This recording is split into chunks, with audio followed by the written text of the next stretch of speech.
Hey guys, this is Justin at the Survivor Review, and today we'll be talking about the long-awaited sequel, Jumanji, Welcome to the Jungle. Now, going into this movie, to be honest, I had no real interest in seeing it. In fact, I really wasn't planning to see it initially, because the trailers just really didn't do much for me. They didn't really look that great, the jokes didn't really land in them a whole lot, and just the idea of the premise, which I thought was a unique premise for a movie, I just didn't feel they needed to slap the name Jumanji on there. It just felt like a cheap nostalgia cash grab since you're getting rid of the whole element that made the first film unique, which is the board game. So to be honest, I'm like, yeah, no, this movie doesn't seem like it's going to be for me. I love the original Jumanji. It's a childhood classic. I enjoy the hell out of it. It's such a fun, charming movie. So I was like, yeah, I don't know about this one. And after seeing it, I'm surprised to say I actually liked it.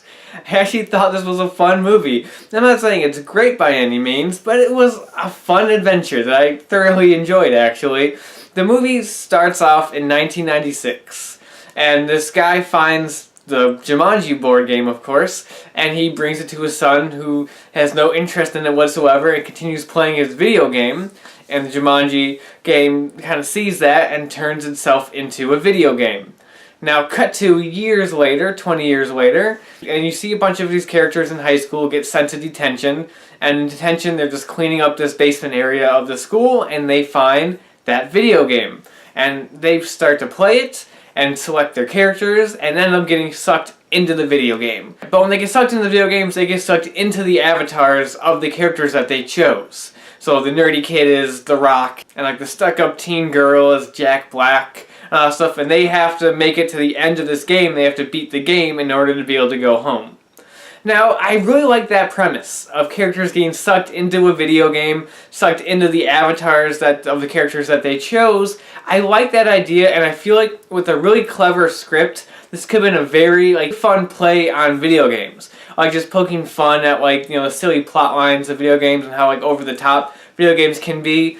And this movie does some of that. Not as much as I feel it could have. I think the script could have been a lot more clever. It does a lot of times just go for, cheap jokes and, big action sequences. And I felt it could have played a bit more with the video game-ness of it. But there are moments where it does play with it that I thought were unique. Stuff that wasn't shown in the trailers. Because with the trailers, you see them get sucked into the video game. You see they have a list of weaknesses and abilities.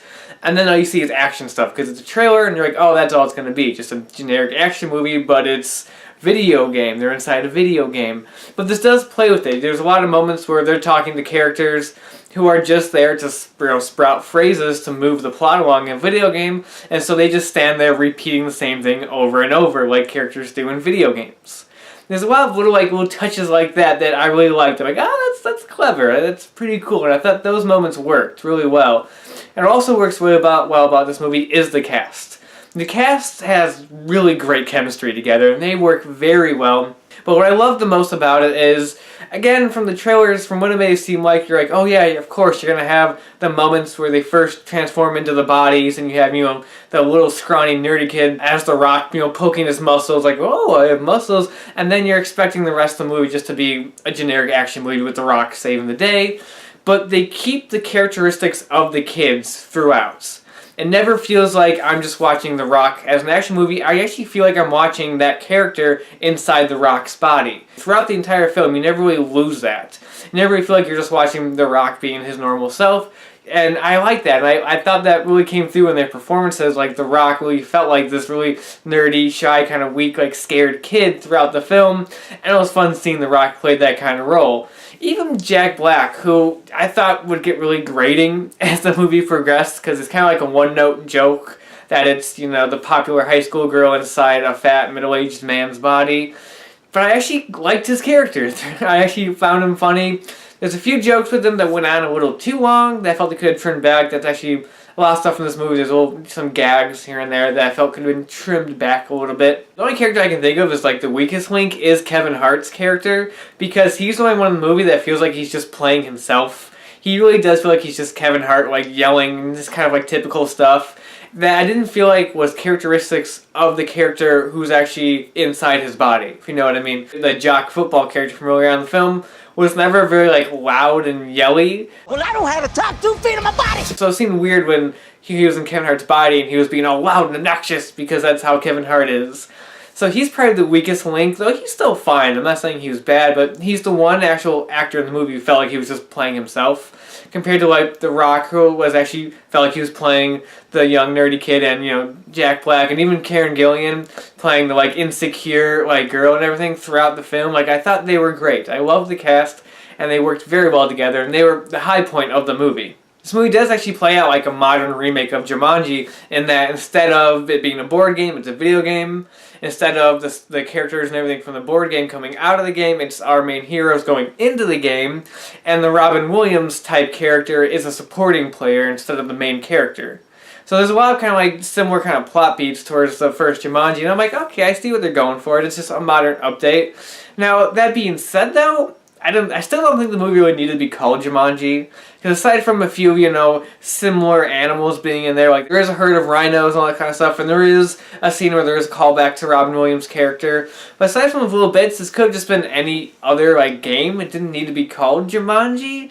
And so I still think that's kind of an unnecessary kind of like add-on to like this could have been a fun, unique little movie. But you know what? It's okay. In the long run, I don't care about that too much. At least that means that the movie was different. Because the movie wasn't always constantly referencing, like, there wasn't like, oh, look, it's monkeys, like in Jumanji, or, oh, it's these big plants, like in Jumanji. It's very much its own thing, like, it has its own unique, like, animals. It doesn't play too much on references to the first film. But I do appreciate that it didn't just go all out on, like, references and references. It was like, it's its own thing. Like, it acknowledges the original, but it is its own movie at the same time. And I do like, though, is that there is some crazy, over-the-top action sequences in the film. But this is one of those few times where they can get away with it because it's supposed to be a video game. There's a huge scene like on a helicopter and like The Rock is like hanging out of the helicopter, and I'm just like, yeah, I can see that being a part of the video game. I can see how that would play out inside of a video game. So I found it funny how they were able to get away with some of that stuff and able to make this kind of a silly, over-the-top action movie, but it makes sense in this world because they are inside of a video game. There's even a scene where they cut to a plot, like exposition backstory, and they're all just like, well, what's going on? And he's like, oh, I think it's just a cutscene. And I like that stuff. I feel they could have done it a bit more cleverly, but I thought it was well handled, and I really like that aspect to it. And I like the characters. I do like the arcs that they go through and how like the characters slowly like grow and become friends. I mean, all the characters' arcs in the movie aren't the most original, and you could pretty much tell where they're all gonna go and end up. But I liked the journey it was to get there. Like I bought everything, and I bought all the characters' relationships to where I did want to see everything succeed. And I knew everything was gonna end up all well, because of course. But like the way to get there, I thought it worked really well, and I just had a lot of fun with this movie. I was really surprised. One thing though I do have a problem with is that a lot of the main like big jokes in the first like 2 acts of the film are pretty much shown in the trailers. Like a lot of the big moments are shown in the trailers, and I'm not saying like the jokes were that great to begin with, but seeing them out of context in the trailers made them really groan-worthy, and a lot of stuff sounded really bad. And I feel like if I saw them in the context of the film, like for the first time, I would have found them more bearable and a bit funny. But there's a lot of moments that I was watching the movie and just like, okay, oh, that moment's coming up. Okay, there it is. Okay, oh, this comedy moment's gonna happen. Okay. Moving on. There's a couple ones that they didn't have in the trailers that I actually thought were pretty funny. A couple moments, actually, surprisingly enough, with Jack Black's character, who I thought was going to be the worst character in the movie, but wasn't. There's a couple moments with his character that I'm like, that were pretty funny, that actually made me laugh. And yeah, this movie was just like a fun ride. I feel like this is worth seeing.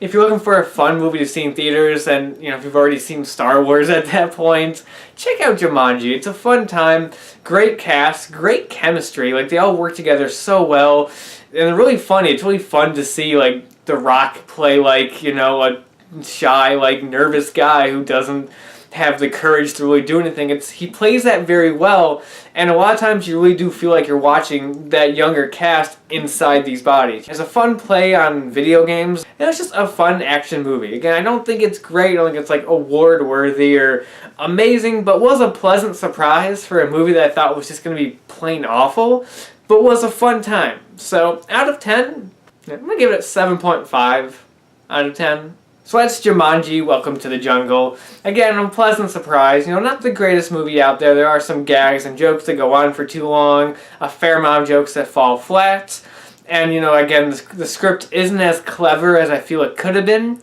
but it makes up for it with a great cast with great chemistry, likable characters, a unique enough premise. Like I said, even though it doesn't, go as far with it as it could, it still is a unique and fun premise. And some, fun, silly action scenes. Nothing too amazing because a lot of it's like CGI, green screen heavy.